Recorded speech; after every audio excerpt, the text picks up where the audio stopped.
Hey my scrappy friends, how you going? Welcome to my channel today. I am sharing my latest make for Scrapping Clearly.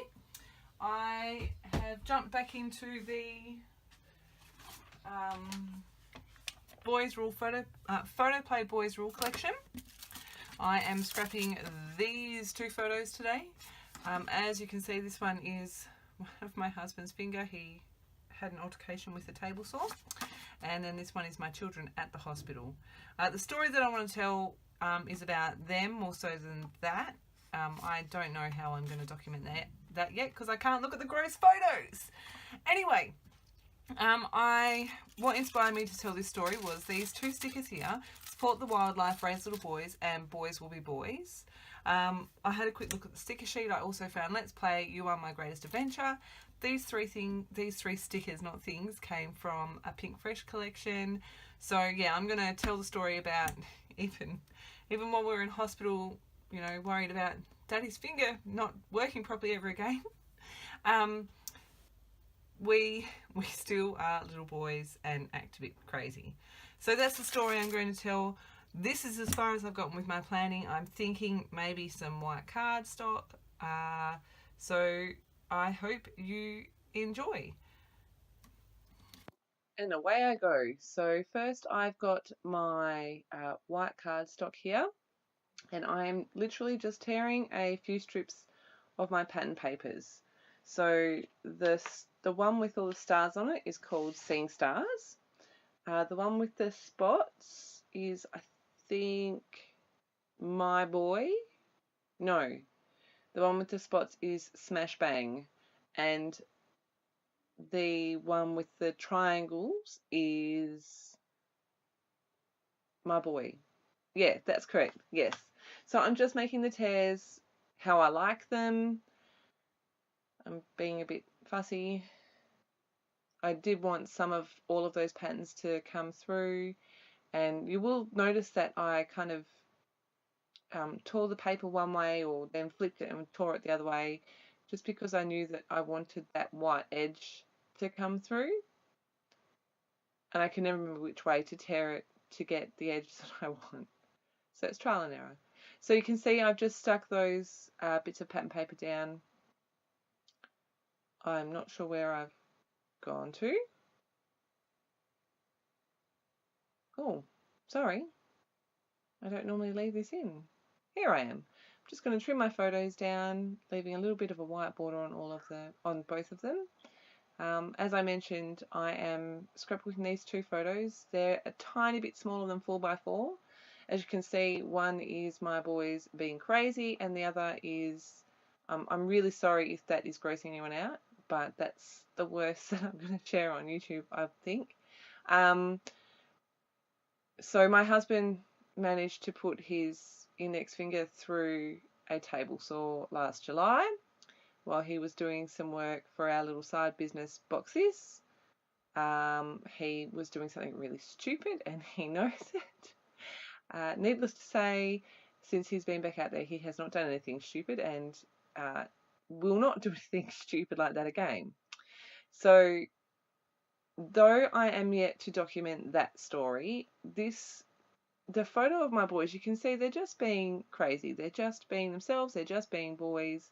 Now, the emergency room is not the best place for a lot of fun, especially when there are other people and you've got to keep them quiet and entertained. Quiet and entertained. We didn't have time to grab iPads or anything, so we kind of just winged it. And all things considered, they did exceptionally well. I was really proud of them. But in saying that, I was so pleased that when we spoke to my parents-in-law, they offered to come down and pick the boys up and bring them back home because we didn't know how long we'd be in emergency for. But when the nurses came in to check Alan's finger, I remember saying to them, now guys, I don't know how Daddy's going to react. He might get really upset. He might yell. He might cry. I'm not sure. He'd wrapped his finger so tight that he couldn't feel it, so that was kind of a blessing in disguise. And we were all, we were both pretty certain that as soon as they unwrapped it, the pain would come back. So to keep themselves busy while we waited, they were mucking around on the floor. I had told them to sit on the floor in the corner, away from the bed, so they weren't in the way of the nurses and stuff. But yeah, they did exceptionally well. I was really proud of them. Not the most funnest place in the world, but they did super well. So as you can see, I've got my bits of pattern paper on the side there, and I've applied a coat of gesso where my photos are going. You will have noticed that I gessoed over where I was going to tuck my photo in, but before it dried I went, oh, hang on, I've got to leave like a little pocket there so I can slip my photo in there. So I just used my palette knife to lift the papers so that I can still get that photo in. I've used a script stamp and my black VersaFine ink, and now I am using my cobalt navy blue archival ink and a spotty stencil. That's not a stencil, it's a stamp, and just adding a bit more texture. I decided to go with the navy because there are some of those darker blue stars on that pattern paper on the right hand side. And I did pull out, I think there's 4 distress oxides there. I really thought that I was going to use all of the colours, but as you will see in a minute, I decided not to. So all I'm doing is mushing the ink pad onto some packaging and then mushing it down onto the paper, drying it off in between each coat, each colour.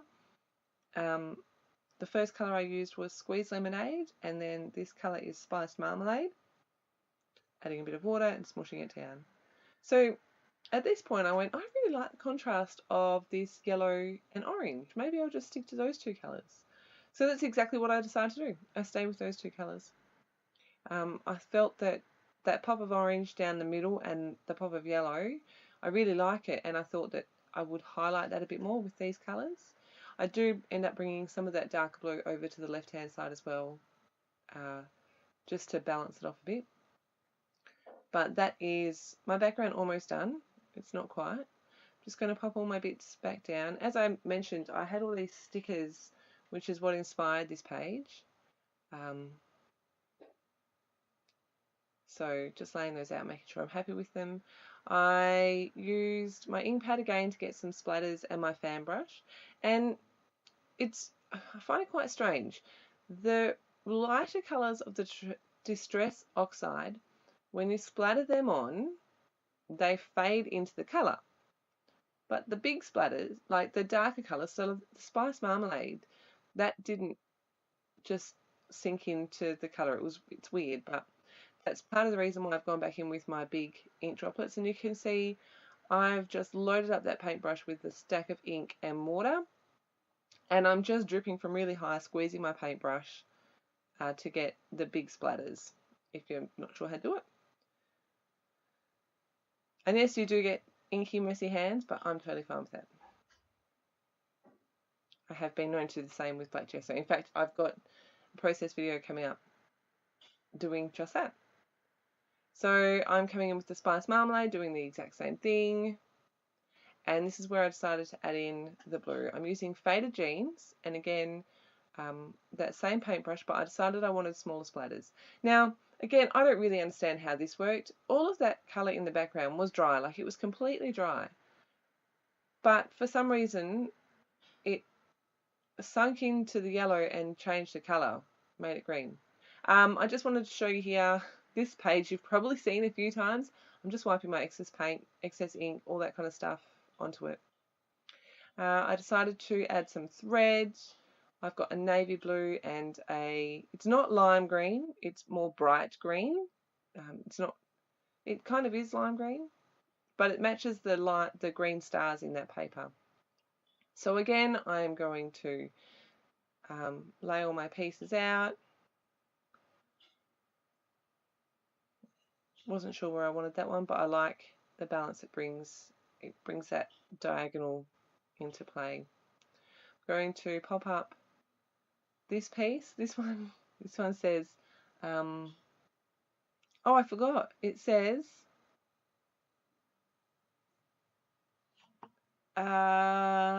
support the wildlife, raise little boys. Cracked me up when I saw it. And then this one says, boys will be boys. Just for the record, I saw a post on social media a little while ago about boys will be boys, excusing bad behaviour from little boys. I don't see it as that personally. For me, boys being boys is just boys being silly and funny and just being little boys. It's what they do best. Yeah, that's just my 2 cents worth. So I'm sorry if anyone finds offence in boys being boys, but that's how I see it. Yeah. So I'm adding some foam to, I think, all of the stickers. It's a combination of foam, pop dots, cardboard. I'm going to pop my photo up as well.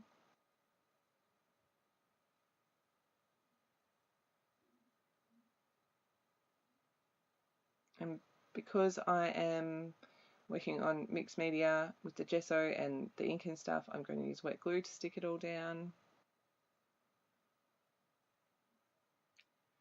Because I popped the photo up and then I popped that sticker up on the corner of that photo, I've put 2 layers of pop dots behind that sticker on the corner.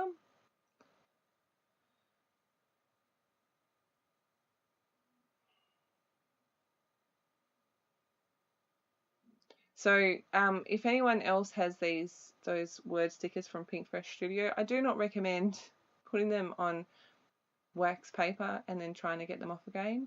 I did manage to get them off, but the sticky on them is super sticky, like super sticky. So I had a little bit of trouble getting the plastic off the back. But I do like the black that it brings, but I feel once I've added that I do need a little bit more dark to balance it off. Just trying to peel that last plastic off. One says what? One says adventure, and I can't remember what the other one says. I'm adding in my title here. I speed this up to 8 times faster because you don't need to watch that in slow motion. I realize after I do my first word that I don't have enough E's. So I end up mixing some of my letters around, and I kind of thought that it works well with the chaos and the crazy. So yeah, those mini letters are from Pink Fresh Studio Boys Fort Collection. The black, so they're black chipboard glitter alphas from Heidi Swap, and I've just added their initials to the left hand side. I did look for an ampersand, but there isn't one in the collection. Ruffling up all those papers so that you can definitely see all the different layers. And I think, yeah, that's it. Quick video close up. And that's my page done. So I'm really happy with how this turned out. I'm glad I've got this this story told. I have done my journaling. There's 2 lots of journaling. Like I said, I just wanted to balance the layout a bit, and I had a bit more that I wanted to write, so I've just broken it into 2 sections. If you have any questions, please make sure you leave them below. If anyone has any ideas on how I can document the grossness of him actually putting his finger through the saw, please leave me some ideas below. Or if you've got a page where you've shared a story like that, please share it below. I'm really keen to get the story told. So thank you very much for stopping by, and I will be back again with another process video. Have a fantastic scrappy day. Bye.